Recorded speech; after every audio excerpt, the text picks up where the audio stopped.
Selamat sore teman-teman Discaster. Ketemu lagi dengan gue Eka Anas di channel YouTube Discuss. Di episode ini kita bakalan banyak ngobrol-ngobrol dan salah satu teman gue, rekan gue di sini, kita lagi berada di kios Ojok Keos di Lebak Bulus, tepatnya di Bilangan Plaza Bona Indah ya.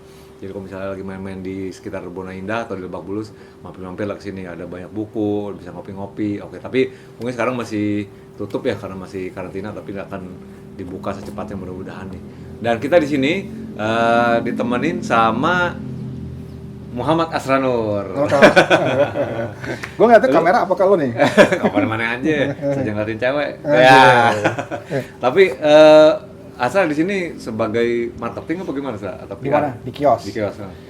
Sebagai apa ya? Kita sih nyebutnya sukarelawan sih ya. Jadi sebenarnya kerja sih sukarelawan, cuma ya memang dari awal kios kebuka 1 Mei 2018 yang mulai kerja bahasa hari-hari di kios tuh ada Muksin, ada sekarang di sini ada Dito sama ada Om Dika. Jadi gue awal-awal yang sehari-hari operasional. Staffnya gitu ya, maksudnya. Oke, karena kemarin kita kontak-kontakan sama Mas Asra untuk izin nongkrong di sini lah, pokoknya untuk discuss syuting di sini. Nah sekarang mau bahas tentang Asra nih, Asra, maksudnya kan secara profession wise banyak tahu sebagai stage photographer ya, musik. Tapi juga sebenarnya kalau gue lihat karir lo cukup berwarna nih, Asra. Tadi kita ngobrol-ngobrol bentar kan, sempat jadi di kuliner lah, di di mobile service ya. Sempat jadi pegawai bank juga. Iya. Tapi gue ini dulu deh. Gue browsing ya semalam ya. Terus ketik Muhammad Asranur yang keluar Instagramnya dulu. Can't say no to hope. Itu artinya apa tuh, Sra? Udah pernah ada yang nanya belum? Dikit yang nanya. Jadi sebenarnya awalnya dulu kan awal sosial media dari MySpace ya, MySpace, Friendster. Terus gue mulai akhirnya namanya dulu bukan Can't Say No to Hope. Terus akhirnya main Multiply.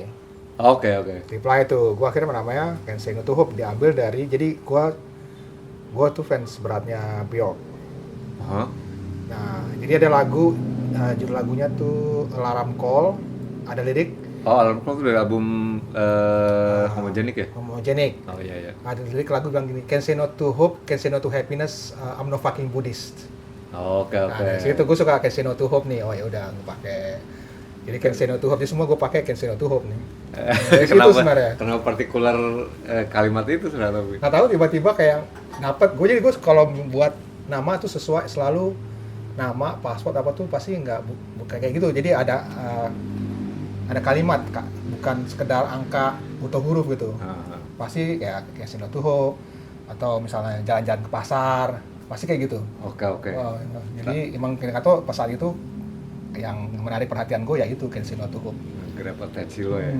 Oke, itu dari tahun moniker dari tahun 2000 berapa tuh? Multiply tahun berapa ya? Gue 2006. 2006 ya? Iya, anjing Multiply.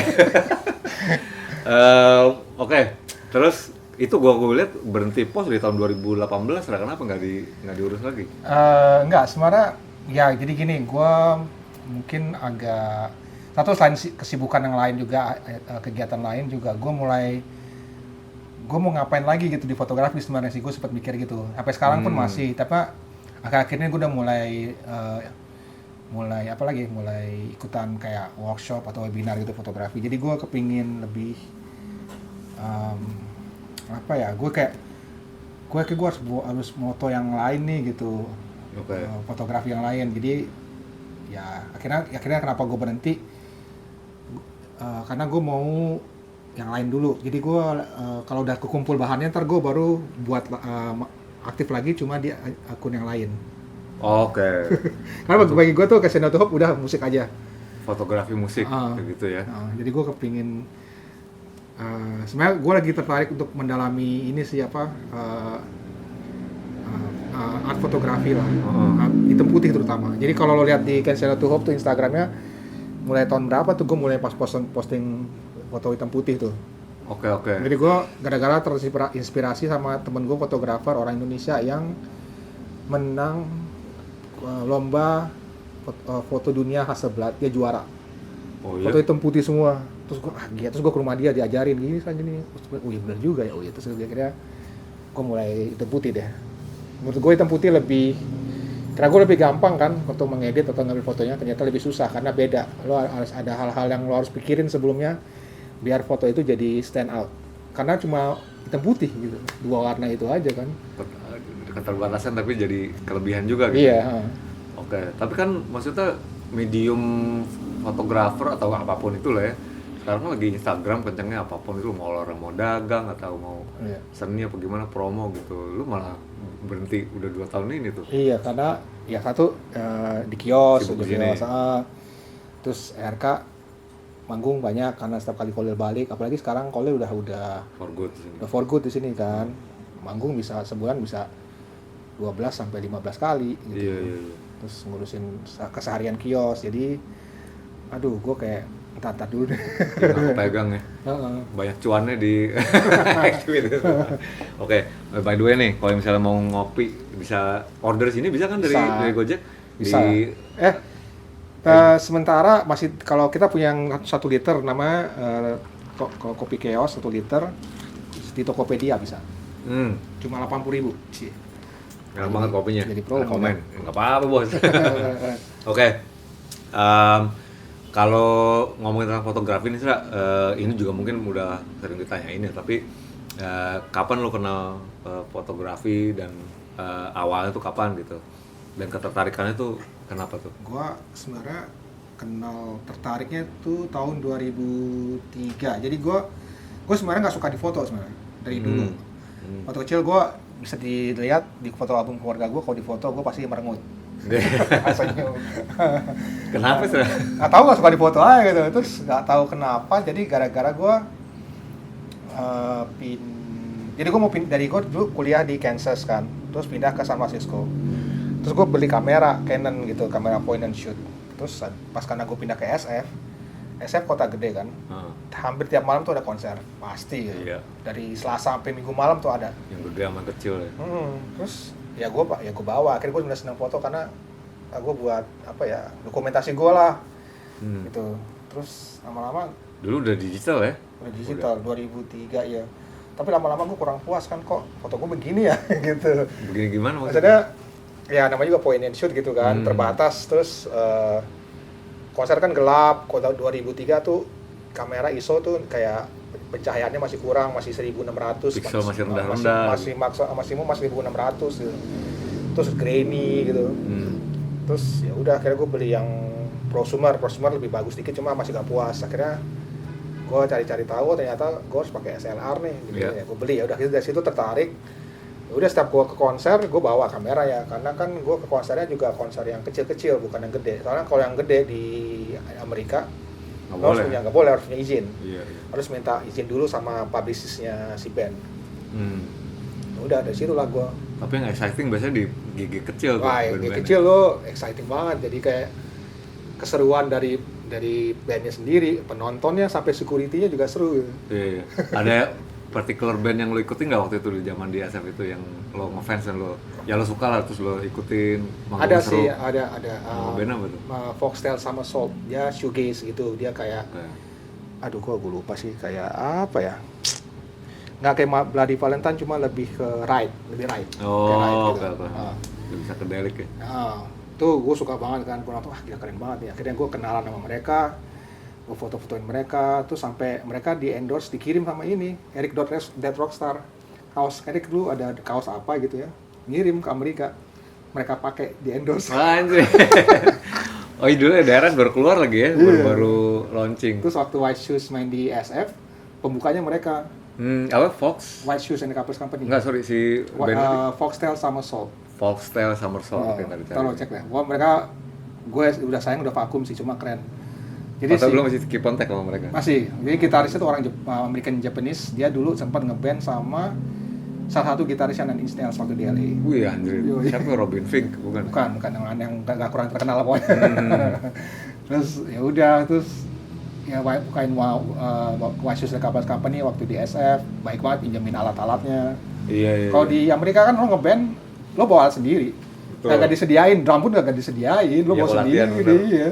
Gue kemarin cerita sama si Adrian juga gitu tuh, katanya kalau di Australia juga mau latihan ya space aja udah Iya, gitu kan. space aja. Lo ampli segala drum bawa sendiri. Paling ya sound system aja mereka sediain sama mixer FOH udah. Oh, oke. Kalau lainnya bawa sendiri, gotong-gotong gitu. Makanya Oke. Tapi pendidikan akademis lo dari apa? Apa emang dari fotografi? enggak, pendidikan akademis gue itu jadi gue sebenarnya waktu SMA minta mau dipindahin ke Amerika kan, gue minta boleh kuliah musik nggak boleh. Standar orang Tahun berapa tua. tuh? Tahun SMA? 92. Oke. Terus ya udah akhirnya gue ya udah deh gue sekolah bisnis dulu, ntar gue sekolah musik. Tapi gue ke sekolah bisnis sambil marketing, terus akhirnya gue lanjut ambil S1 lagi di computer science. Bentar ya, SMA lo di mana di sini? SMA gue di 6, cuma gue cabut kelas 2. Ke Amerika itu? Nah, Oke. Atas gimana urging dari orang tua atau karena apa jadi ada sendiri? temen gue duluan udah sekolah di sana di Kansas. Terus balik ngomong bokap gue ya udah lu sekolah sana aja. Anjir. Gampang gitu ya. Ya udah oke, gue kan nggak ada ekspektasi apa-apa, ya udah dateng gaya gitu. Tapi lo milih musik berarti sebenarnya ketertarikan pertama lo sama musik dong? Iya, gue dari SMP udah ngeband sebenarnya. Oke, bawain apa tuh? Anjing. Metal ya? Di Purple. Ya anak muda Jakarta tahun-tahun Aja nggak, gue bisa pertama kali itu lagu di Purple yang Highway Star. Oke, sebagai gitaris? Keyboardis lah. Oh, Gue keyboardis. bisa main lain cuma keyboard John doang. Lord anjing. Terus SMA ngeband, sempet ngeband sama ini gue sama mantan manajernya Dewa. Oh, nggak kenal. Aduh, siapa sih nama dia? Gue tiba-tiba lupa gitu. Dia di gitaris itu. Jadi gue inget banget. Tadi bawain White Lion gitu kan, yang When the Children Cry. Jadi band Emang gue ada keyboardnya? Nah, dulu makanya diceritain. Oh, iya. Kan White Lion kan gitar banget kan. Di band gue tuh ada 3 gitaris. Satu pun gak ada yang bisa bawain solonya Iya, White Children gila, Cry kan. susah Terus akhirnya itu. gue yang bawa. Gue yang mainin. Oh, pakai ini keyboard. Wah, agresif tuh. Bang, ini gitaris ketiga, masa gue yang solo di When the Children Cry. Gitarisnya jago itu White Lion, Vito Iya, Berata gitu. namanya, ngeri. Terus lo dari situ. Dari situ ya, akhirnya maka gue pengen ngeband, pengen sekolah musik di Berkeley, nggak dikasih, akhirnya sekolah bisnis deh. Orang tua zaman dulu ya, Oh, iya. maksudnya ngeliat musisi ngapain lo? Iya. Begitu pandangannya berarti. Ya. Akhirnya bisnis, computer science. Computer science Nah, di mana? Di mana? Di Kansas juga. Jadi gue belajar programming gitu. Lu di sana ada keluarga atau gimana? Nggak ada teman. Teman gue itu punya om. Jadi gue tinggal di rumah dia. Oke. Itu pengalaman pertama gimana tuh? Alien kah atau di sana Kansas lagi kan? Kansas. Gue sih sebenarnya. Texas. Jadi gue dari kecil tuh bokap gue udah suka pindah-pindah kan kerja di bank gitu. Jadi gue udah ya kayak biasa pindah-pindah lah. Jadi gue nggak terlalu kaget gitu. Tapi di Indonesia pindah-pindahnya? Di Indonesia. Cuma pas gue pindah ke Amerika gue juga ya biasa aja karena gue udah biasa pindah-pindah. Tuh orang kan kada homesick, kepingin makan ini, gue sih ya biasa aja. Gue nggak kangen gado-gado misalnya, nggak kangen bakso, nggak. Ya udah apa yang ada gue makan gitu. Lu anak keberapa dari berapa bersaudara? Gue anak pertama dari 5 bersaudara. Oke, makanya mungkin tampuk keluarga yang paling gede gitu ya, makanya begitu lo minta ini, oke deh investment nih ke luar negeri nih. Iya. Bapak lu juga mikir orang dikirim ke sana mungkin ya. Iya. Oke. Ya gitu sih. Lahir Jakarta? Lahir Jakarta. Oke. Terus saya di sana nerusin sekolah setahun ke college. College, terus Apa tuh namanya college? masih community college dulu, Butler County Community College. 2 tahun gue pindah ke university, lulus, terus lanjutin lagi sekolah, terus Krismon. Bentar, lo yang computer science itu lulus? Enggak, yang bisnis dulu. Oh, bisnis dulu, Bisnis dulu. di community college itu? Enggak, dari universitas, dari Oke. Wichita State University namanya. Oke, bachelor dapat. Bachelor, BBA, Bachelor of Business Administration. Oke. Terus Terus gue lanjut sekolah, sekolah apa lagi? Computer Science sambil S1 juga, tapi namanya BA, Bachelor of Arts. Oh, oke. Jadi gini, Computer Science tuh dulu di sekolah gue ada 2, adalah Bachelor of Arts sama Bachelor of Science. Bachelor of Science itu yang susahnya. Yang lebih coding segala macam Iya. gitu. Ya gue juga belajar coding juga, cuma nggak terlalu mentok, nggak terlalu jauh banget. Gitu. Tapi lebih ke mungkin ngomongin artsnya lebih gimana di si implement aplikasi ilmunya di art side of things gitu, bukan? Gue juga nggak tahu benar. Tapi lulus ya, Sra? Gue lulus Double akhirnya. degree dong berarti ya? Double degree. Oh, ngeri banget loh. Kok bisa lompat-lompat gitu, Sra? Dari bisnis ke komputer gitu? Nggak tahu, gue dulu mungkin kepengaruh ini kan, zaman itu lagi Silicon Valley lagi naik-naiknya tuh, mulai naik tuh, terus boom gitu, gue. Itu masih apa namanya, birth of digital. Ya maksudnya internet juga baru dibikin gitu Iya. kan. Gue pikir gue kalau gue sekolah sini nih, gue kerja, duit gue banyak nih. Tapi ternyata belajar programming itu nggak semudah yang gue sangka. Iyalah, gila loh. Gue struggle sih belajar programming, gue dapetnya paling C, paling mentok B, nggak bisa dapat A gitu. Iya. Jadi ya udah, akhirnya gue ya udah, emang bukan dunia gue, cuma gue lulus. Oke. Kegiatan bermusik gimana di sana? Bermusik sama anak Indonesia doang sih ngebandnya. Oke. Jadi- Tapi masih jalan. Masih nyambi, jalan, jadi kita iseng-iseng.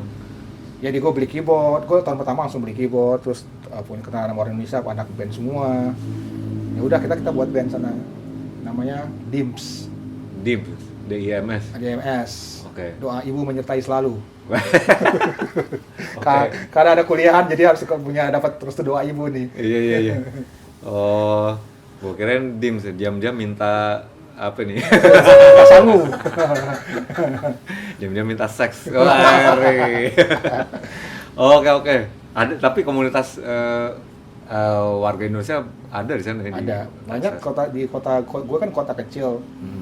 Orang Indonesia tuh ada 150 orang Di Wichita. di Wichita, itu banyak banget lagi 150 orang. Oh, iya. Dan kita deket karena kita kecil ya, kenal itu aja, selalu ngumpul. Oke. Terus itu lulus tahun berapa tuh di apa namanya, di computer science-nya? Itu udah kena Christmas atau belum? Udah tahun Udah 97-an bukan? Enggak, gue lulus tahun 99. Wih, di tengah-tengah Krismon itu. Iya. Hampir sesudahnya lah ya. Makanya sekolah gue agak lama, sebenarnya sampai 2000 ya, sekolah gue agak lama karena Krismon. Jadi buat orang mahasiswa yang terkena dampak Krismonitor tahun itu, dibolehin kerja di kampus selama 20 jam per seminggu sama sekolah. Di kampusnya? Di kampusnya, harus di kampus. Cash in hand apa gimana? Enggak, dibayar pakai gaji. Oh, Maksudnya resmi pakai cek, cuma apapun yang lo bisa kerja di kampus, yang ya lo kerja di kampus ya, mau apapun itu. Jadi gue pertama kerja di surat kabar sekolah. Jadi nyari-nyari ini iklan. Oke. Apa sih nama akun eksekutif ya? Iya. AE. Nyari klien. Nyari iklan masuk ya Pak, buat iklan di surat kabar sekolah gue kan. Bahasa Inggris gue masih berantakan, terus suruh cold calling orang kan. Anjir, gimana caranya? Jadi gue akhirnya lama-lama, wah gue nggak bisa kayak gini nih, karena nelfon orang kan. Maksudnya ya lo harus pinter mujuk orang gitu, sedangkan bahasa Inggris gue pas-pasan gitu. Iya. Akhirnya gue kerja ini deh, catering di kampus juga. Iya. Nah di kampus kerja catering, ya udah situ gue suka nih karena nggak perlu banyak ngomong, ya udah kerja aja. Makanan ya urusannya. Makanan, jadi nama juga mahasiswa, lo duit lo terbatas, tapi kerja catering dapat makanan, habis kerjaan lo bisa bawa pulang makanan sisa, pasti ada sisa tuh, nggak mungkin. Dapat supply gratis. Ya, gratis dari pizza, keju, kadang-kadang wine. Wih, sebotol lagi. Sebotol. Wih, nggak main Amer, nggak main gitu.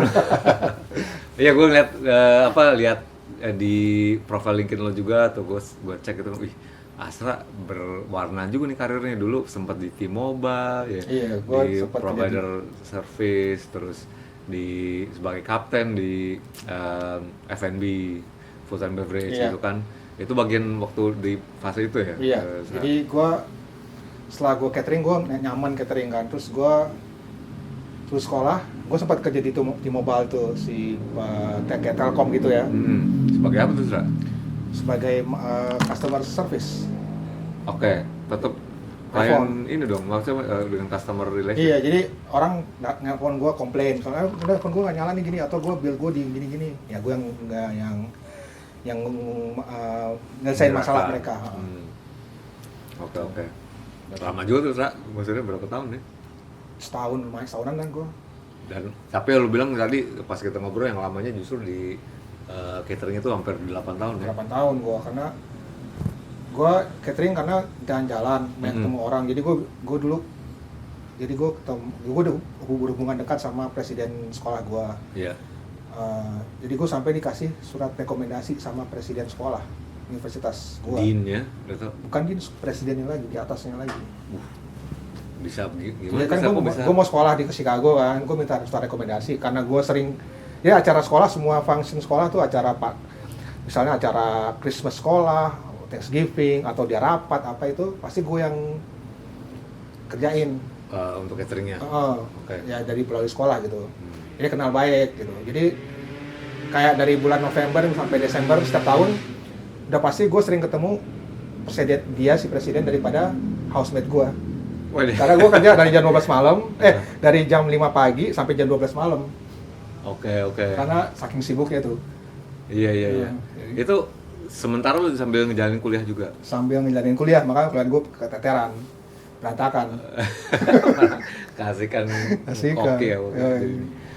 Oh gitu. Terus tadi lo bilang sempat acara kampus apa perusahaan gitu yang lo bilang lo jadi ini terus mengundang band Kiss segala gitu. Oh iya, jadi gue akhirnya pindah ke SF, kerja lagi di catering. Perusahaannya perusahaan gede gitu. Setelah lulus. Jadi gue mau ambil MBA nih ke SF, gue pindah ke SF. Terus gue kerja catering dulu.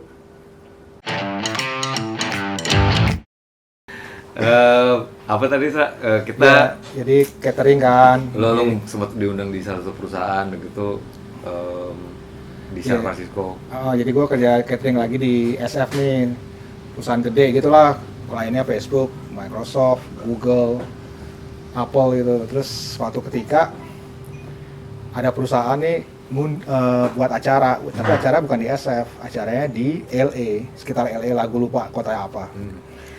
Kalau nggak salah Indio Polo, tempatnya Coachella, kalau nggak salah sih, gue lupa juga. Nah, dia saking banyak duitnya nih perusahaan ini dan suka sama perusahaan catering gue kerja ini, nerbangin kita staffnya dari SF ke LA, naik pesawat ya pasti nerbangin buat kerja acara mereka. Terus di 1.000 orang tamu 1.000 orang, pokoknya kita nyiapin buat 1.000 orang, kita persiapan tuh seminggu. Jadi beberapa truk jalan duluan tuh bawa supplies. Kita baru terbang 2 hari sebelumnya, terus nyiapin besoknya gitu. Ngundang sebuah band rock legendaris, yaitu adalah Kiss.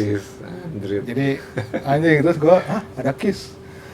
Jadi gue sambil beres-beresin makanan tuh nonton Kiss. Itu tahun berapa sih? 99. Kan mereka sempat original formation. Gue sempat nonton pertama yang mereka balik ke original formation tuh, gue nonton Kansas sempat tahun 99. Awal 2000-an. Iya, pokoknya akhir 90-an 2000-an pokoknya Peter Criss, Ace Frehley. Ya, gue nonton tuh. Gene Paul balik lagi kan. Gue nonton pakai itu. Make up lagi. Ya. Gue nonton itu. Nah, yang catering ini 2005 kalau nggak salah. Kalau udah ganti dong tapi ya. Tapi mereka masih pakai make up. Gue nggak tahu siapa yang main, cuma mereka masih pakai make up, pakai pyro lengkap kayak wadah konser beneran. Iya. Gitu. Jadi konser ya, kalau catering satu enaknya catering gue jalan-jalan ketemu orang. Jadi gue kayak ketemu Kiss, gue pernah ketemu sama Bono gitu. Oh iya? Neil Young. Di acara yang beda-beda. Gitu. Jadi karena perusahaan gue gede, kliennya itu Bono. Jadi ulang tahunnya temennya Bono datang buat party. Oke. Terus Neil Young, terus Crosby, Stills, si Nash datang. Oh gitu. Lu kayaknya udah termasuk apa ya, settle di bidang itu, industri itu, nggak mikir kayak mau GoPro, maksud gue ini udah deh di sini aja gue udah settle gitu, enggak? Settle maksudnya nih apa nih kayak? Ya maksudnya ini karir gue di sini kayaknya gitu. Gue nggak juga sih, cuma akhirnya setelah catering gue nggak sengaja tadi balik ke fotografi, nonton konser. Tapi di spare time lo masih keluar malam-malam hangout nonton konser masih. gitu. Karena kan kalau ya itu sama gue bisa, gue keluar nonton gitu. Atau gue bisa minta jadwal, gue malam ini gue nggak kerja, gue mau nonton konser. Oke. Jadi transisinya di situ tuh. Di era itu ya. Era itu, terus ya gue boleh bawa kamera lah kemana-mana nonton sambil kerja catering juga. Ya udah, terus itu kayak dorongan impulsif aja mau beli kamera apa karena Gue nonton konser, anjir nih mesti gue dokumentasiin apa gimana. Nggak, karena gue bilang karena foto-foto gue kok nggak sebagus yang gue lihat di majalah ya gitu. Tapi maksudnya keputusan untuk ngangkat kamera, beli dan moto-moto Oh enggak, tuh? gue selalu beli alat elektronik, gue selalu mikir lama. Malah gue yang gue beli pertama tuh bukan kameranya, bukan body kamera, yang gue beli malah lensanya dulu. Oh, Lensa dulu, karena gue tahu lensa ini murah, bagus, lensa 50, kan gue pakai Canon lensa 50 1,8 yang nifty namanya. Itu cuma di bawah $100 lah. Nah maksud gue keputusan kenapa lo pengen beli kamera dan Karena iseng gue aja? enggak, karena gue nggak iseng juga sih, kayak gue pin foto gue bagus, ya gue beli.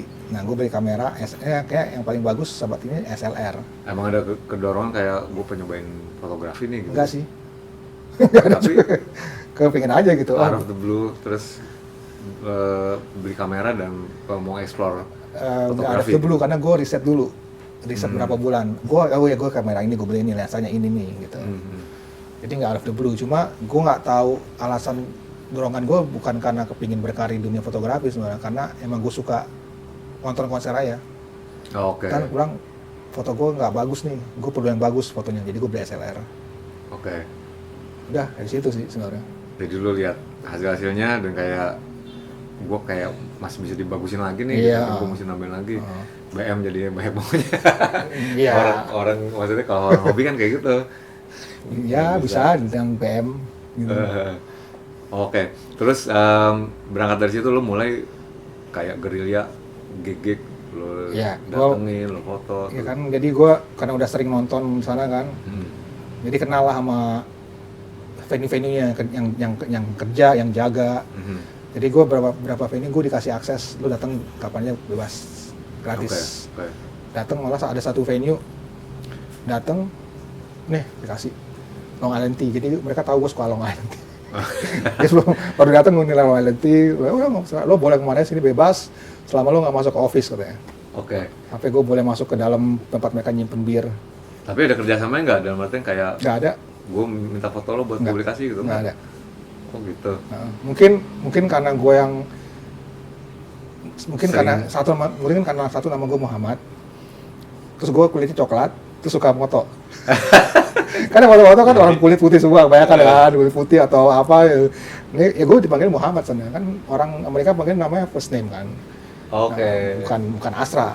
Asra itu nickname. Nggak ada orang sana nggak ada yang tahu nama gue Asra namanya, nggak ada. Muhammad semua manggilnya. Belum ada kayak prejudice against Muslim apa gimana kan untungnya SF kota yang liberal, Iya terbuka. sih. Iya, Jadi iya. gue aman, enak gitu. Post 9/11 itu kan 2000. Oh iya, pas 9/11. Iya. Di SF gue nggak pernah mengalami diskriminasi. Dan lu udah kayak begini, jenggot Gue segala. nggak berani. Iya, Gue nggak iya, berani iya. dulu. Nggak Nggak berani. Gue setiap tipikal ada ya. debu dikit langsung cukur. Dulu masih September 11 tuh kacau sih. Lo bisa ditangkep, detain tanpa alasan jelas. Makanya takut. Karena outlook aja gitu. Karena penampilan bisa. Iya sih. Gitu. Oke. Terus lu bisa ada koneksi ke Spin dan publikasi musik lain tuh di Amerika gimana tuh, San? Nah, jadi gue pas pindah ke SF tuh gue udah janji gue harus sering bergaul nih, maksudnya jangan gaul sama orang-orang Indonesia aja nih. Gitu. Bahasa Inggris gue gak bisa kayak gini-gini aja. Iya. Gue harus, ya gue mulai ikutan, gue volunteer di sini di kayak San Francisco Film Society, gue volunteer seminggu sekali di bagian publishingnya.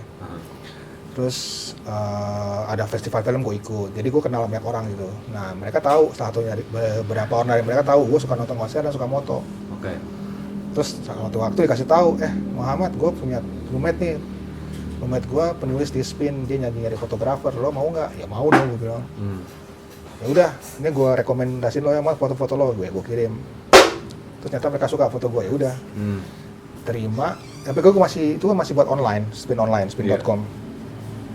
Jadi gue sama dia, si namanya Nate ini penulisnya, kita dikirim buat nge-cover show-show di San Francisco dan sekitarnya, San Francisco Bay Area namanya. Oke.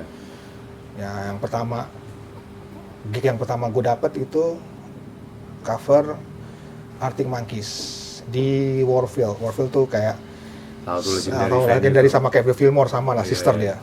Nah, di Warfield. Sayang ya Komisian tuh, lu udah dibayar belum?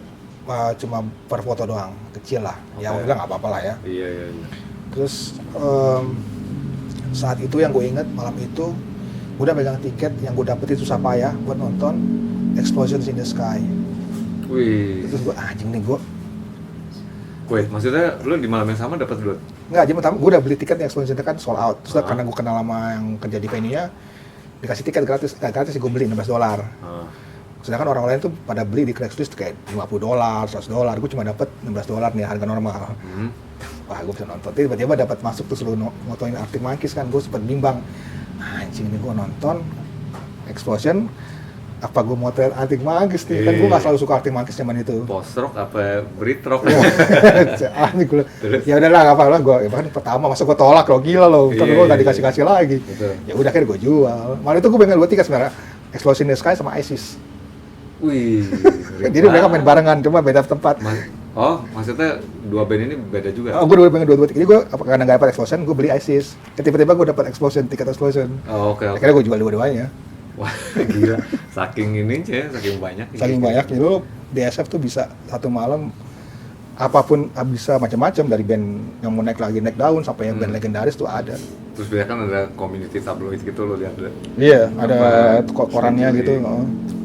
Ring milih ya. Dengan milih, Anjir. enak kayak gitu. Akhirnya nonton sih, lu lihat sih Arctic Arctic. Monkeys. Di first row apa di photographer pit? atau- Fotografer Pit dikasih 3 lagu pertama. Terus habis itu karena gua ya kenal lagi sama si bouncer kan bouncer namanya yang security-nya tuh. Ya udah lo boleh dong motor di atas tuh cuma satu lagu aja jangan ketahuan kata oke. Di panggung. Enggak di atas jadi kan ada balkoninya gitu. Lo boleh ke balkoni satu lagu ya. Soalnya takut kalau ketahuan sama manajernya Arctic Monkeys lo bisa dikeluarin. Oke. Kan nggak boleh sebenarnya lebih dari 3 lagu. Tapi kalau misalnya di publish di spinnya ntar Enggak, ketahuan, enggak apa-apa kan nggak ketahu, ya maksudnya nggak masalah. Oh, oke. Itu pas tour yang album pertama ya mungkin Album ya? Tales of San Francisco. Tales of San Francisco. Bukan Fake, ini. Fake Tales of San Francisco. Album kedua apa ya? Eh, 2008 pokoknya tuh. 2007. Oke, mungkin kedua ya. Album kedua berarti ya. Baru oke. keluar album kedua itu. Itu pertama tuh ya berarti. Pertama. auditionnya.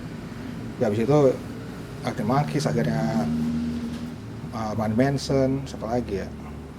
Itu afiliasi lu udah ke spin tuh dari Udah. mereka terus dikirim sana Iya. kemari. Heeh. Udah nggak cuma di SF doang tapi dikirim ke Nggak, berbagai keluar kota nggak banyak sih, paling ke kota sekitar paling jauh gue Sacramento tuh kayak 3 jam dari SF.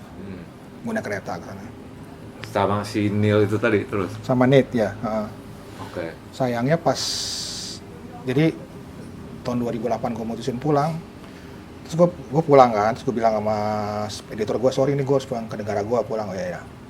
Terus tiba-tiba email dia, Muhammad, lo bisa motoin Oasis nggak? Si anjing, gue bilang, lo ngasih taunya baru sekarang. Coba kasih dari jauh hari kan gue tunda dulu pulangan gue. Suruh moto Oasis sama Coachella. Oh anjir. Ya, udah pulang duluan udah. Lewat dong ya. Tapi sebelum ke situ kayak ini deh, yang pengen gue korek-korek nih justru nih. Ini war stories lo nih. Yang pernah moto atau encounter sama siapa gitu. Ada yang seru nggak bisa diceritain dan belum pernah lo ceritain sebelumnya. Seru tergantung kalau ngeliatnya gimana seru nggak, cuma gue jadi gue kenal sama promotor, aduh gue lupa lagi nama dia siapa ya, jadi dia kenalin gue lagi nonton gitu, kenalin gue sama yang punya Matador Records. Oke.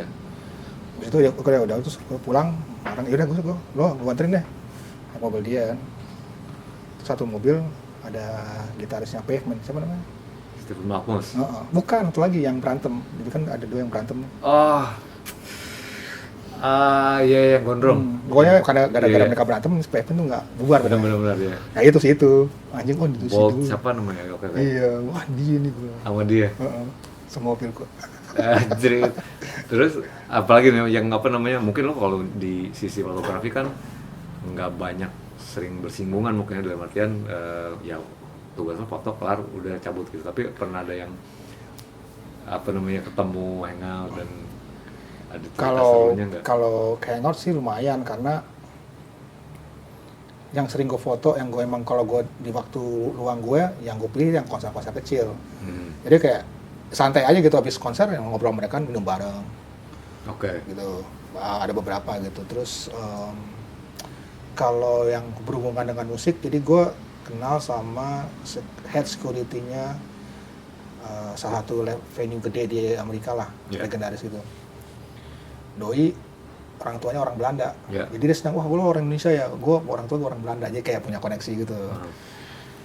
Ya udah, gue diajak rumah dia nih, Christmas, Natalan lah ya.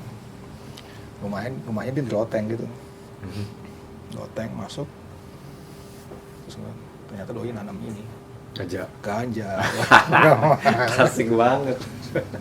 Gila gue, wah kacau nih di loteng aja doi gitu. Terus itu dah doi itu, tapi doi baik banget sih. Setiap kali gue datang, yaudah nih lo kalian buat lo bebas mau awal setengah mata pokoknya. Tuh terus kayak sama jadi ganjawan dong juga. Sama jadi ganjawan dulu ya. Apa? Sama jadi ganjawan. Oh enggak enggak. Gue cuma nonton aja. Terus apalagi, terus ada yang gue di Fillmore bouncernya itu sempat jadi basisnya ERI. Oh oke. Datang ke Jakarta kemarin. Iya. Ketemu lagi loh sama dia enggak? Ketemu, jadi gue di WhatsApp, di Facebookin sama teman gue sih, ada yang bouncer sana juga yang suka moto juga, Muhammad, di ERI itu mau ke Indonesia tuh, lo fotoin mereka lah. Ya dong, mau dong. Udah motoin mereka ke Jakarta kemarin. Connect lagi sama dia. Anjing dipanggil Muhammad ini banget. Muhammad tuh. Gue kalau nanya Asra, siapa tuh? Nggak ada. Nggak tahu Muhammad. Iya. Yang sepanjang lo waktu di sana yang paling seru yang lo foto siapa tuh? Nanti kita akan ngomongin beberapa itu ya, tapi yang lo bisa ceritain sekarang ada nggak? Yang seru siapa ya? Semua pasti ya? Iya banyak sih, maksudnya kalau mungkin yang gue inget sekarang Arcade Fire. Festif tuh selalu pasti. Arcade Fire 2007, 2008. 2008 Suburbs, album Suburbs ya. Yang ketiganya tuh turnya biasanya kayak. Iya, jadi mereka udah mulai main stadium tuh. Iya. Kapasitasnya udah 20.000 orang, 30.000 orang lupa. Nah, gue udah penonton mereka 2 kali sebelumnya. Di kapasitas 10.000 orang tahun 2007 tuh. Masih teater gitu. Masih teater di Greek Theater. Gue nonton nyeludupin kamera. Jadi terus tapi untung jadi gue nonton tuh gue volunteer sebagai usher. Ini masuk gratis gue. Jadi udah mulai masuk. Jadi gue malah datangnya dari sejak mereka cek sound, nonton mereka cek sound. Nah dari situ gue nyeludupin kamera pas mereka main. Udah orang pun nonton masuk semua, udah mulai konser. Bebas tugas gue bisa nonton. Ya gue moto-moto.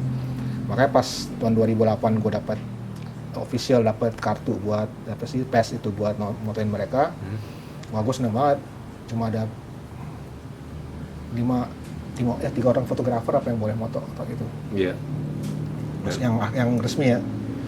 Jadi gue masuk, ini kan gede gitu kan, panggung, jalan sebelah kiri, terus lo bayangin belakang lo kayak penonton 20.000 orang gitu. Anjing 20.000 orang, mereka semua di belakang gue nih. Gue jangan buat gue lemes kaki gue. Pada motor doang gue. Pada motor doang, lemes. Kira 20.000 orang di belakang gue. Itu mungkin dari sekian orang komunitas fotografer cuma lo doang yang orang Indonesia ya? Iya kayaknya sih, kalau yang musik ya. Mungkin di SF yang Islam mungkin gue doang. Fotografernya? Musiknya. Iya. Terus sebenarnya kan lu udah establish ya, saya masih udah banyak koneksi, network segala macam. Kenapa balik tuh justru tahun 2008 ke Jakarta? Ya biasa standar keluarga. Oh, oke. Minta pulang. Padahal udah lama banget kan di sana. Udah lama iya. Lebih dari 10 tahun. Iya. 17 tahun gua sana. 17 tahun. Berat nggak lo ninggalin waktu itu? Nggak telah. Gue tunda-tunda sih. Akhirnya gue tunda. Gue harus nonton apa nih sebelum gue pulang nih. Gue lihat nih. Kan kalau konser kan sana udah setahun sebulan udah ada kan. Gue lihat, ini nih. Ya udah. Gue ketemu satu nih ya. Abis ini gue pulang deh. Sigoros. Oktober 2008. Udah gue habis nonton ini gue pulang. Udah, gue nonton itu gue pulang. Terus? Ya udah. Oh, itu konser terakhir. Itu konser terakhir gue yang gue tonton. Oke. Pokoknya gue harus nonton Sigoros dulu sebelum gue pulang. Ya udah gue pulang deh abis itu. Oke. tahun 2008 tuh ya. Gue waktu itu inget banget dikasih tahu sama Hanin Aksara kata gitu. Pokoknya manggung di mana, terus Hanin bilang gue mau bawa ini nih temen gue Jack dari SF kata fotografer, udah kerja sama Spin segala. Oh serius lo? Gue bilang iya gitu. Terus foto apa waktu itu gue lupa, di acara Aksara tuh, dan gue foto waktu itu. Bener nggak sih, lupa deh gue. Waktu acara Hanin buat Sunshine itu kan konsernya enggak? Iya ya, nggak salah ya. Ke gue sih acara konser pertama yang gue tonton di Indonesia tuh Sunshine yang ada The Sigit, ada RK nggak salah ya, lupa. Di Hard Rock, Enggak, di itu yang di SCBD apa? PX. Bukan SCBD, Oh SCBD. bengkel. Oke, bengkel. Di bengkel. Yoi, jadi bengkel Night Park konser pertama yang gue tonton, gue dikasih akses sama Echang. Echang stage manager handal Ezaru PD. Nah, Ya udah, saat nonton, kalau nonton ya udah gue nonton. Itu sih gue inget sih kalau acara Hanin pertama gue tonton itu. oke. Perbedaan paling signifikan waktu itu yang lo temuin dari aktivitas lo sebagai fotografer gig di sana, di Amerika sama di sini apa tuh? Yang langsung obvious banget. Yang gue salah satu yang gue obvious sih menurut gue ini sih apa ya, manajemen gini loh, kayak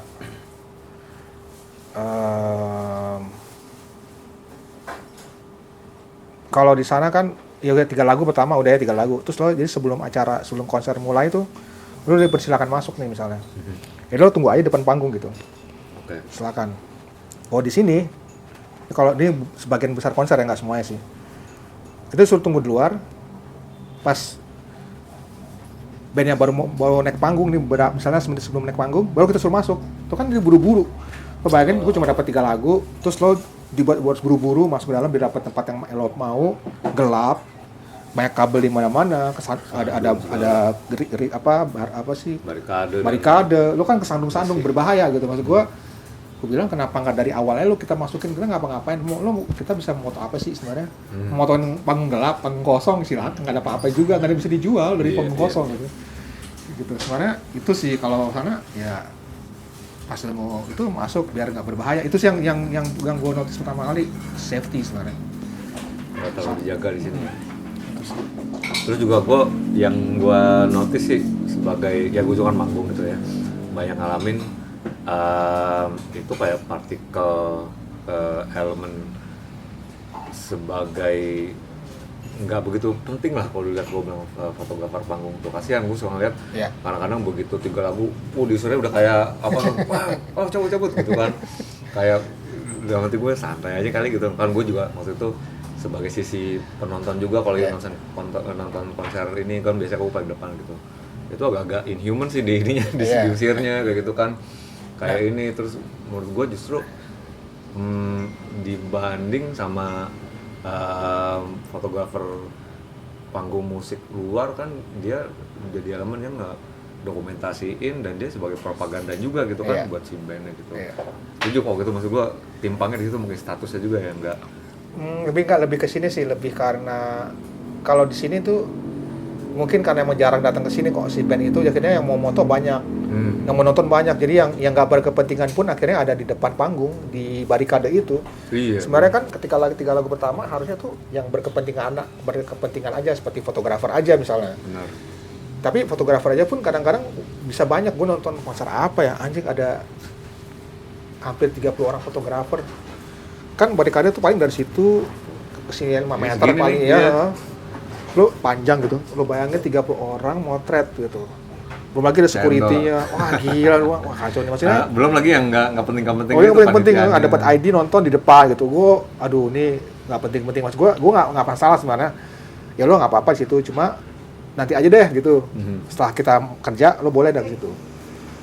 Itu di era itu kita ngomongin 2008-2009 ya. Iya. Lagi sampai 2014 masih sih. Betul.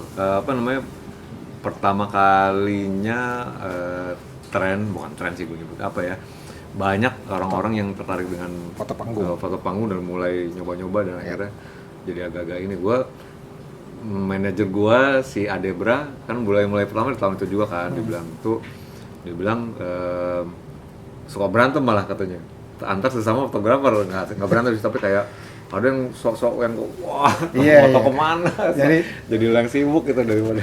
Jadi suka ada gitu. Kita mungkin perlu belajar tentang etika dan tata krama di atas sebagai fotografer panggung di depan. Jadi gue pernah nulis di Facebook.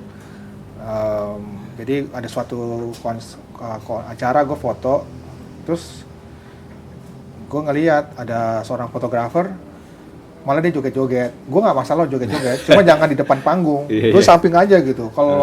Kalau sebenarnya dapat ID buat motret, bukan buat nikmatin musiknya gitu loh. Satu gue bilang. Terus habis itu kalau lo motret, lo sadar sama sekitar lo, yang paling berhak nonton bukan lo sebenarnya, penonton. Karena penonton yang bayar. Lo cuma 3 lagu doang. Kalau perlu pun 3 lagu itu lo nggak menghalangi penonton. Jadi prinsip gue adalah lo fotografer itu sebagai ninja. Menurut gue ya, filosofi gue tadi gue bilang apa, kita sebagai fotografer itu sebagai ninja sebenarnya. Gue berusaha sebagai ninja, artinya lo sebisa mungkin lo nggak kelihatan di depan, orang nggak notice keberadaan lo sebagai bayangan aja gitu.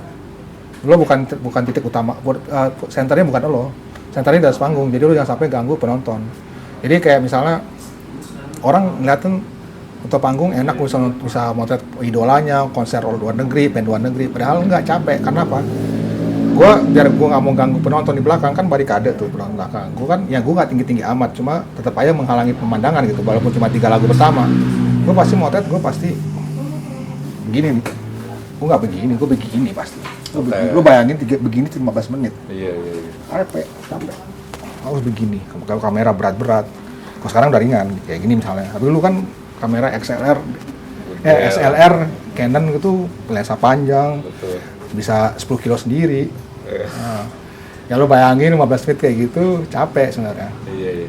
Berbahagia lah lo, berbahagia sekarang. Kamera lo kecil-kecil. Nah, itu baru satu konser. Gue dulu bisa 3 hari berturut-turut festival, dari jam 2 siang sampai jam 8 malam. 9 malam lah. Festival 3 hari berturut-turut. Setelah event turun 2 kilo tuh. Biasanya tuh gue ngakalinnya mau coklat sama minuman itu kayak Red Bull gitu. Mau minum juga, mau makan minum susah ya? Nggak sempet, udah Red Bull aja sama coklat, Silver Queen sampai rumah, transfer doang, udah nggak ngapain, tidur gue. Iya, besok balik lagi. Gokil. Iya. Kalau ngomongin referensi, dulu waktu lagi belajar, lo berarti nyemplung langsung ke fotografer panggung kan? Iya. Ya? Ada referensi yang lo cari nggak, atau lo research dulu fotografer panggung yang kan banyak lah ya, ada nama-namanya gitu, apalagi di Amerika pasti jadi referensi banyak. Lucunya gue sebenarnya nggak, jadi pas gue nggak fotografi sebenarnya bisa dibilang kecemplung. Karena gue kayak lo bilang tadi kan, nyari siapa fotografer dari referensi, gue nggak nyari referensi sama sekali. Gue cuma nanya-nanya fotografer yang gue ketemu di depan panggung, lo gimana sih gini, apa alat lo apa, terus gue baca-baca, udah. Dan gue nggak nyari tahu siapa fotografer musik yang bagus gitu.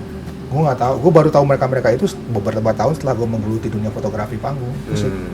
Gue baru tahu Anton Corbijn, baru tahu siapa gitu setelah bertahun-tahun gitu. Tadi mungkin karena awalnya gue suka musik, gue belajar musik, pernah ngeband, terus sering nonton konser, jadi mungkin secara nggak langsung, nggak sengaja instingnya keasah di situ. Iya, karena lo pelaku juga dan akan beneficial juga kalau misalnya lo tahu bandnya dan tahu lagunya, dan lo bisa tahu peak ininya kapan momennya gitu ya. Kan namanya juga musik seni, nggak mungkin lo gini-gini ada datar gitu, pasti nggak bisa diformulain.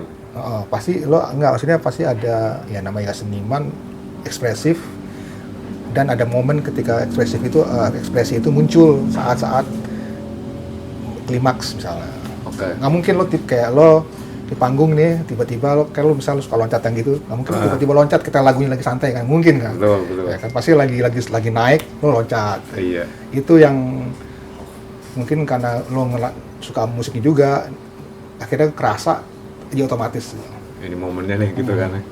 Iya sih, ngebaca impuls itunya tuh ya, patternnya. Kalau lo nggak suka, lo cuma nonton doang, lo akan kelewatan terus itu. Iya. Nah, momen juga akan kelewat terus karena lo nggak apa ya, nggak ngerasain. Tapi itu rutinitas atau praktek yang lo lakuin nggak? Misalnya mau nonton siapa, lo dengerin lagunya dulu gitu mungkin? Sebagian ya, tapi nggak selalu. Kalau gue usahain, gue selalu dengerin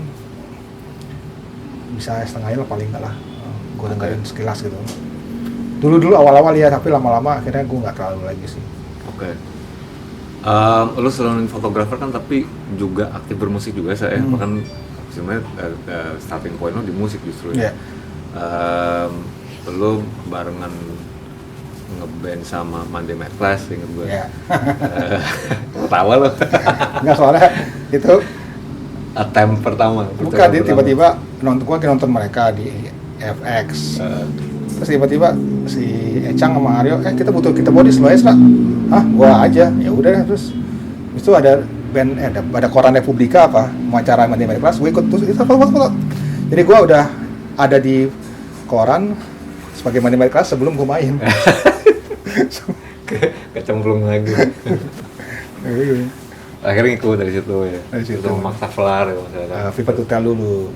Oh, Fever to Tell. Sama Evina. Oh iya. Vina sama Yuji sama drum pertama tuh istrinya Joshua. Aduh, gue lupa namanya tiba-tiba. Maaf ya.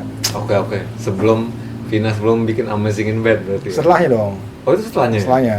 Oh, oke. Setelah Vina sama Amazing in Bed. Fever to Tell, terus sama si Masa Polar. Daddy Dude, Masa Polar. Sama RK sekarang. Oh iya. Pandai Besi dulu dong. Apa tuh? Pandai Besi. Pandai Besi, betul, oke. RK Pandai Besi ya sama lah kurang lebih. Gimana ya? Itu kan lo masih merupakan bagian dari community gitu, maksudnya. Sedangkan fotografi lo sendirian, artian lo foto sendiri gitu. Nggak ada dorongan tuh, maksudnya lo pengen bikin musik sendiri dan nge-produce karya lo. Ada, cuma nggak ada waktu. Tapi simpenan lagu banyak. Jadi gini, standar lah mungkin musisi atau siapapun yang berkarya buat terus mandek ide tinggalin. Jadi gue banyak tuh lagu-lagu 1 menit tuh banyak banget nggak gue belum gue selesaiin Potongannya. Oke. Jadi kayak ya udah kesimpan aja di hard drive. Oke. Dengan gaya-gaya berbeda atau Dengan gaya-gaya berbeda ya. Ya kebanyakan pasti synthesizer bass atau piano bass. Wah, menarik nih untuk didengar kapan-kapan. Lalu banyak nah kalau musik mungkin ada referensi mungkin kan, kalau fotografer kan lu bilang tadi lo buta awalnya, nggak buta sih tapi lo nggak begitu. Nggak terlalu nyari ya. Kalau musik gimana? Musik pasti kalau John Lord bukan? Enggak, referensi pertama enggak. Gue nggak terlalu suka Deep Purple sebenarnya. Suka cuma udah nggak lagi. Gue dari dulu sampai sekarang nomor 1 udah selalu tuh Queen. Oh, Freddie Mercury-nya. Oke. Karena mereka selalu berubah-ubah setiap album, dari album yang rock kayak Led Zeppelin album pertama sampai opera rock sampai agak unsur jazz, ada sampai elektronik gitu. Gue selalu berubah, itu yang gue suka. Yang kedua ya habis itu Bjork, ada Arcade Fire, ada Yes. Gue suka macam-macam lah. Walaupun bukan keyboard bass. Bukan keyboard bass. Gue malah lebih cenderung suka band dengan vokalis cewek dan bergitar. Band vokalis cewek dan bergitar. Oke. Gigi Harvey gitu-gitu. Ya, gitu bisa. Tapi yang mungkin maksudnya nggak harus dia main gitar, cuma kayak Yes lah. Oke. Ya kan frontnya kan kayak cewek si Karen O gitu. Tapi rock gitu. Lo ngerasain perbedaan nggak dalam artian dalam proses lo berfotografi, fotografi sebuah momentum kan? Ya. Dalam artian lo di situ dan capturing momen sama bermusik. which is gue nggak tahu bisa dibilang momentum nggak, karena kan biasanya ideas itu coming in spurts, apa namanya, datang ke lo nggak terduga gitu juga kan. Tapi lo ngerasain perbedaan nggak ininya, activity-nya? Gue kalau buat lagu biasanya nggak tiba-tiba dapat ide kayak sekarang, oh dapat ide gini nggak. Gue biasanya harus duduk nyari-nyari, oh dapat nih gitu. Oh, justru lo nge-invest waktu untuk bikin itu dulu. Dia nggak bisa tiba-tiba, misalnya gue lagi jalan, naik gue nyetir, gue dapat ide kayak gini lagunya, nggak, hampir nggak pernah. Biasanya gue di kamar, ya udah gue kayak lo bilang invest waktu, terus gue buka software, ya, software musik, keluarin MIDI controller gue, main, enak nih, rekam. Terus dari situ gue dapet tema, dari tema gue buat, gue lanjutin. Oke.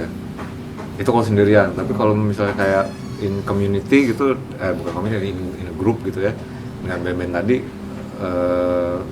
lo ada kontribusi juga? Ya di Pandai Besi ya. Oke. Kalau RK kan udah dibuat musiknya, kecuali waktu yang putih workshop bareng itu berapa lama gue lupa, apa lama lah, sebulan 2 bulan ada tuh kita tiap latihan seminggu. Oke. Buat nyari pianonya itu. Dan lo happy in that position, bagian dari grup dan berkontribusi gitu ya? Oke. Ya lo harus tahu posisi lo, misalnya lo sebagai additional atau backing, ya udah, maksudnya gini, misalnya lo ada lagu dikasih ke lo nih, lo bawa lagu nih, terus ada isian melodinya begini, dan penting, ya lo harus bawain, nggak bisa lo tinggalin gitu, karena itu bagian dari lagu yang penting. Gitu. Nggak bisa lo bilang, nggak enak nih, style gue kayak gini, bagusnya kayak gini, nggak bisa. Lo sebagai ya lo sebagai pendukung, kan udah jadi gitu. Maksudnya makanya ya gue pernah ngeliat beberapa orang kayak ini kurang oke nih, terlalu sederhana, nggak bisa. Maksudnya sederhana apapun itu penting di lagu itu. Iya. Lo harus bawa itu lagu itu, nggak bisa lo tinggalin gitu. Nah gue prinsip gue kayak gitu. In a way kan sama kayak jadi fotografi juga dalam artian dimana lo tahu batas dimana lo bilang nggak bisa berdiri dan gitu ya. Ya harus tahu batasnya bener. Karena fotografer yang gue bilang tadi, yang paling penting adalah penonton. Betul. Di sebuah konser musik adalah penonton.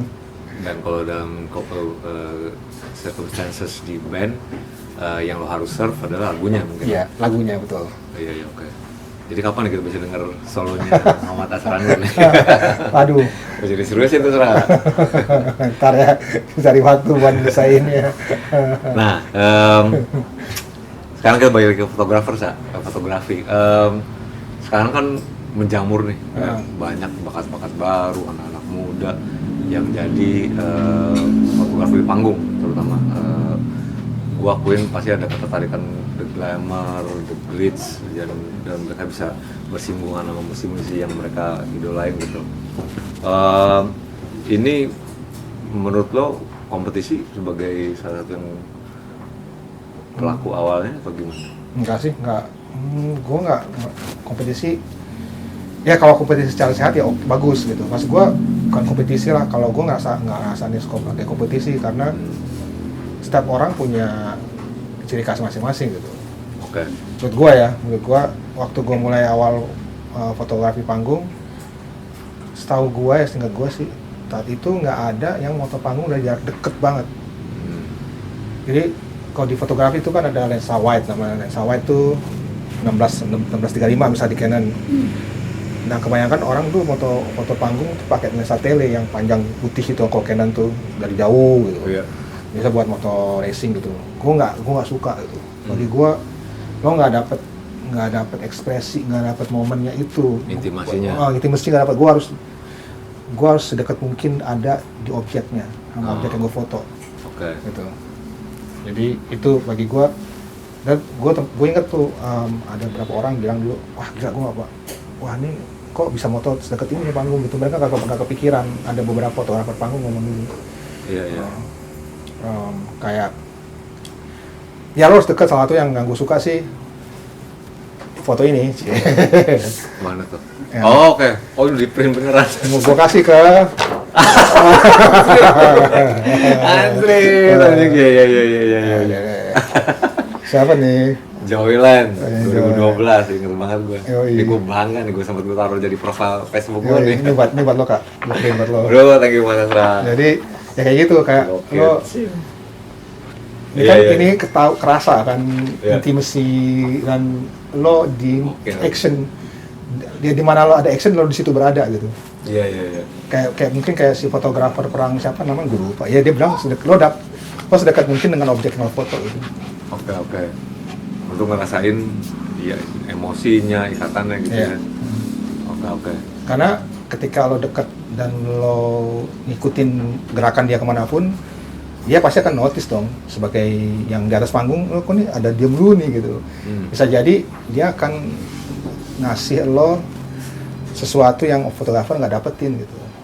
Jadi jadi kayak misalnya kalau dalam negeri tuh Arman suka gitu tuh, misalnya dia notice ada fotografer gitu, dia suka ngapain ke nunjuk ke Oke. ya, itu kan lo nggak dapet bener-bener nunjuk ke depan kamera lo gitu. Iya. Terus kalau gue pernah tuh si Karen Oyeye di Singapura gitu ngasih mic ke depan gue, ngasih mic ke depan gue itu suruh nyanyi, gue foto aja, gue nggak bisa nyanyi, gue foto. Jadi kadang-kadang benefitnya itu ya kalau deket ada interaksinya gitu ya. Interaksi ya, dia notice. Iya. Nah ini sekarang dengan kemudahannya hardware, toolnya gitu, itu mengurangi estetik dari si fotografi itu nggak menurut lo? Enggak sih, enggak, karena ya yang lo cari itu dia tadi, jadi lo harus bedain fotografi musik panggung, panggung, dan fotografi dokumentasi. Oke. Dokumentasi itu tadi yang menurut gua lo ambil dari jauh, kelihatan satu panggung, kelihatan penonton, kayak statis aja gitu. Itu fotografi dokumentasi menurut gua. Mhm. Ya nggak apa-apa, kan Which is mobile phone gitu-gitu ya? ya bisa, ataupun pakai kamera profesional SLR nggak, ya boleh, ya maksudnya. Cuma yang lo ambil beda karena ya dokumentasi aja. Kalau fotografi panggung yang menurut gua adalah lo bagaimana caranya lo menurut gua menjadikan foto yang lo foto itu, objek yang lo foto menjadi tidak pernah mati, immortal. Oke. Ya, Iya. lo kan nggak nih immortal nih, gila. Iya. Immortal ya. Kayak Iya. patri di kepala Oh, orang. immortal, ya. Hah? Iya sih gue pengagum kalau fotografer Mikrok loh, Iya, gokil Mikrok. banget kan. Itu dia sempat nge-capture si Iggy Pop lagi kayang begitu. Iya. Gue nggak tahu badannya bisa dikontor meletot sampai 90 derajat lebih malah kan. Sampai begitu gue anjir gimana nih orangnya, waktu itu magical banget pasti momennya kan. Dia lagi begitu, obyeknya dia juga pas lagi jebret kayak gitu. Kayak foto covernya Album The Clash yang Betul, banting gitar Smith, itu, iya. kalau lo balik lagi lo nanya tadi soal software itu foto tuh jelek lagi sebenarnya. Kalau dari segi teknis fotografi ya, itu kan blur. Cuma kan momennya itu, emosinya itu yang lo dapat saat itu, ya itu yang buat foto itu jadi legendaris. Betul. Jadi legenda gitu. Itu jadi menurut gua semaju apapun software teknologi, oke, bagus, itu tuh hanya membantu, tapi apa yang lo dapetin, apa yang lo tangkap, sama apa yang lo sampaikan yang lebih penting soalnya. Soulnya ya, jiwanya. Iya. Oke. Itu mungkin bisa buat tips buat teman-teman fotografi yang baru memulai itu ya. Iya. Bukan tentang teknik atau alat. Bukan tentang hanya sekedar dokumentasi, jangan lupa. Tapi juga apa lo tadi gue bilang, yaitu membuat si objek itu menjadi tidak pernah mati. Kalau kata liriknya The Afters apa? Terekam tak Pernah mati ya, jadi ya benar-benar. Jadi menurut lo itu ada benefit kalau misalnya lo pelaku juga, yang bukan pelaku sebenarnya lo Oh, dia pasti ada in order tuh nge-capture music fotografi, lo harus suka musik juga lah ya pasti. Harus suka musik ya. Kalau sebisa mungkin lo suka yang musik yang lo foto, band yang lo suka yang foto. Paling nggak lo suka musik dulu deh. Karena kayak tadi misalnya lo disuruh moto siapa, misalnya lo nggak suka sama siapalah, penyanyi siapa gitu, maksudnya bukan musik yang lo dengerin sehari-hari, lo nggak bakal bisa ngerasain tadi ini mau naik nih atau ada sesuatu yang spesial tak akan terjadi. Iya. Karena lo udah gak suka musiknya, karena bagi lo tuh hanya noise aja, bising aja, bukan sesuatu yang bisa dinikmatin gitu. Oke. Yang terakhir nih, Tra, sekarang tadi kita sempat lo bilang ada apa namanya, ada yang mau lo lakuin, apa ya tadi, proyek seni yang lo pengen lakuin. Intinya sekarang untuk ke depan proyek apa sih yang lo pengen banget lo lakuin dan tapi belum sampai sampai sekarang. Plus sama menurut lo elemen apa yang perlu dirubah dari industri fotografi di Indonesia nih biar lebih baik buat teman-teman junior yang baru mulai juga lebih terakomodir gitu. Oke, Proyek lo dulu deh pertama yang belum. proyek gue satu yang udah gue obrolin dari zaman dulu nggak pernah kejadian adalah membuat buku foto berikutnya. Oke, lu udah sempet bikin ya, belum tahu Access All area bukan? Aku jadi lupa All Access. All Access pokoknya Lupa. asalnya udah pernah bikin buku. Berapa tuh ya? 2010 ya? Wah dong, 12 malah. Enggak. Nah, 2010. 2010 ya, pokoknya bukunya keren banget. Salah satu buku fotografi yang pertama ngedokumentasiin aksi dari band-band Kayaknya yang pertama lokal. deh. Iya yang pertama kan ya. Sayangnya pertama. Karena harusnya fotografer lain udah cetak duluan harusnya. Oh, ya, cuma kayak fotografer senior, maksud gua mungkin ya akhirnya baru Baru. yang itu. iya, itu makanya tadi berkaitan dengan poin pertanyaan kedua ya. Nah, which is menurut gua dokumentasinya belum terorganisir dengan baik gitu. Tapi Astra pernah ngerilis buku Access All Area, buku All All Access Pass. Access Pass, buku koleksi foto-foto dari musisi-musisi lokal yang difoto sama Astra. Itu Ya. masih tersedia nggak, Astra? Di mana? Udah nggak cetak lagi tuh. Topet ada tapi mahal kayaknya. Udah susah lagi malah ya. Kayaknya nggak ada. Beruntung lah lo yang punya. Tuh, gue punya satu. Gue nggak punya. Ya serius lah. Serius, gue nggak punya. Yang punya gue terakhir gue kasih ke ada yang minta buat Australian Library of Congress sampai gitu. Ya ampun, ya. Itu keren banget lo kalau misalnya dapet lo barang berharga tuh. Tapi lo mau ngerilis buku yang keduanya berarti? Pinginnya gue kepinginnya sebenarnya lebih ke behind the scene sih. Jadi gue banyak foto behind the scene yang ada kayak macam-macam dari band dari Waisus zaman dulu, ada Waisus yang gue bilang sama mereka ini 10 tahun lagi gue rilis ya, karena ada bukan banyak sih, beberapa foto tidak senonoh dari Wan Ale. What? Ada Ale. Oh Ale. Yang gerok ya. Kerok. Ya kayak gitu-gitulah, ada macam-macam lah gue kepingin sih. Cuma gue belum tahu kapan, maksudnya mungkin harus nyari seorang kurator kali ya biar bisa lebih lebih rapi kali ya pemilihannya. Foto yang apa yang mewakili lah gitu ya. Oke, selain Gue itu dari fotografi, kalau bilang tadi awal ya gue sebenarnya kepingin buat album solo, maksudnya kepingin buat aja, bukan rilis aja udah gitu. iyalah sayang banget nongkrong doang. Tapi ya itu waktunya kan suka nggak ketemu gitu. bisa kalau dipulik. Iya enggak.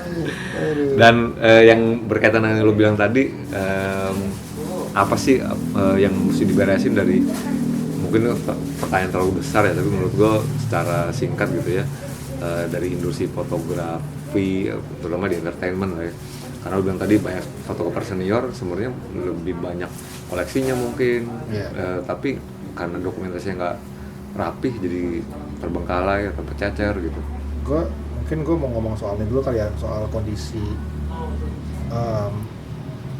gini. Dulu sempat sebut tadi tengah-tengah lebih kurangnya apresiasi sebenarnya, terhadap profesi fotografer panggung atau fotografer musik, karena orang ngelihatnya juga kayak lo kemarin cuma motoin gue doang dan sepanggung gitu, udah gitu aja, gampang kelihatannya. Iya. Karena satu mungkin mereka emang nggak ngerti, kedua juga karena juga pelakunya sendiri begitu. Maksudnya begitu, kayak lo nggak merasa bangga dengan apa yang lo kerjain, dan lo nggak berusaha misalnya gue bayar segini deh, masa gue bisa ikut gitu misalnya, karena gue suka sama band itu. Itu sebenarnya nggak salah juga, cuma ketika awal-awal oke lah, cuma lama-lama lo sudah punya bisa nentuin sikap atau kayak gini. Gue dulu kayak gue mau segini, mahal ya. Sama gue sebenarnya nggak mahal gitu, karena apa yang lo dapet seimbang gitu, pantas kan. Belum lagi lo ngitung alat yang gue punya, kerja keras gue gitu. Sebenarnya itu nggak mahal, cuma karena mungkin karena nggak dibiasain, harga segini tuh wajar, pantas, jadi orang kaget gitu. Gue selalu kalau udah nggak mau, dia bilang ya udah nggak apa-apa, makasih. Maksudnya mereka bilang ya sama segini. Terus dalam hati gue ya nggak bisa perbandingan gitu. Gue nggak bisa perbandingin, cuma kalau gue mau apa ya, mau ngobrol, mau sombong misalnya gue yakin gue punya gue lebih bagus. Iya. Jadi buktinya harus ada bentuk apresiasi, either itu financial ataupun itu nanti harus dimulai gitu ya. Buat yang jadi teman-teman muda juga mungkin bisa dibilang don't sell yourself short.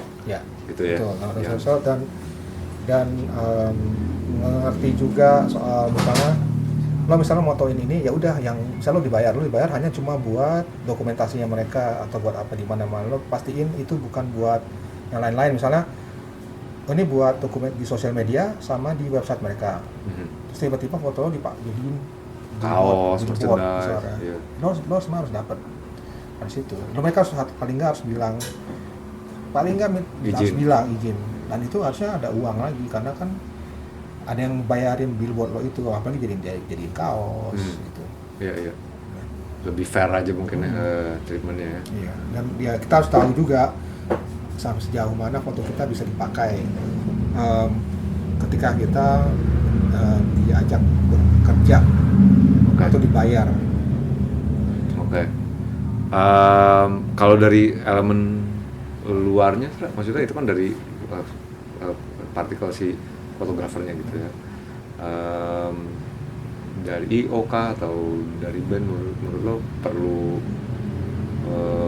semacam kayak ada hal yang perlu dilakuin juga nggak buat si fotografer ini? Aku starting to udah mulai ngapresiasi itu sendiri mungkin, karena menurut gue juga jujur aja nih, kan anak teman-teman gue si Afla si ini gitu, biarpun kecil pun cuma 100.000, Jack fotoin gue dong, gue cuma ada duit segini gitu, udah praktekin kayak gitu, karena mereka harus diapresiasi gitu kan. Mungkin dari itu juga bisa ya kan, apresiasi bisa melalui finansial, uang, atau bentuk kerjasama misalnya. Misalnya gue buat ini, nanti gue produksiin kaos foto lo, dan kita bagi hasil misalnya gitu. Atau apa, berbuat dari bentuk kerjasama. Dan kalau dari IO ya sama, sebenarnya balik lagi ke apresiasi sih. Mau itu IO, mau itu apapun, harus sama-sama sadar kalau kita tuh di industri yang sama, selain kerja bareng, saling sebenarnya posisi ketika coba lo nggak ada fotografer yang mendokumentasikan acara atau fotoin lo di atas panggung gitu, itu sejarah yang hilang. Betul. Ada tuh bagian dari propagandanya si band. Iya, bagian propaganda band tuh, jadi itu kemudian hari itu akan sangat bernilai. Betul. Nilai tinggi banget. Itu sejarah kita perlu tahu, ternyata misalnya Nadas pernah main di sini, dulu ada di situ kayak gitu misalnya. Iya. Itu sih yang harus ditekankan sih. Oke. Dokumentasinya gitu ya, administrasi dari dokumentasinya. Oke Desar, kalau gitu kita udah sampai di ujung nih, udah sejam lebih ngobrol-ngobrolin. Lu ngeditnya capek lu ntar pasti. Terima kasih Mas udah menyempatkan, dan juga namanya apa, discuss ya. Kalau mau follow nanti ada di @discussmedia di Instagram, dan juga YouTube-nya Discuss nanti. Terima kasih juga untuk Ojo Keos yang udah mempersilahkan kita, memberi izin untuk syuting di sini. Jangan lupa kopinya mantul di Tokped, ada dicari ya. Ada 1 liter kopi. Buku-bukunya juga dijual kan, Sa? Buku jualan di semuanya, di Tokped, buku-buku, merchandise, CD, kaos band luar ada, kasih band luar, vinil, takis tuh bisa diambil. Dan juga kalau mau ngeliat karya lu di mana, Sra? Di ada Instagram? Di website gua aja, muhammadasranur.com. Muhammad M-nya 2? muhammadasranur.com. Oke. Dan juga jangan lupa follow Instagramnya Discuss Media, @discussmedia, dan juga YouTube-nya. Follow dan like Oke, jadi nanti Lagi Mas. aduh gini. Oke, thank you Asra, terima kasih Siap, thank you. banyak. Thank you Thank you lagi. bos. Dadah, Thank you kita ketemu semua. di episode berikut. Thank you.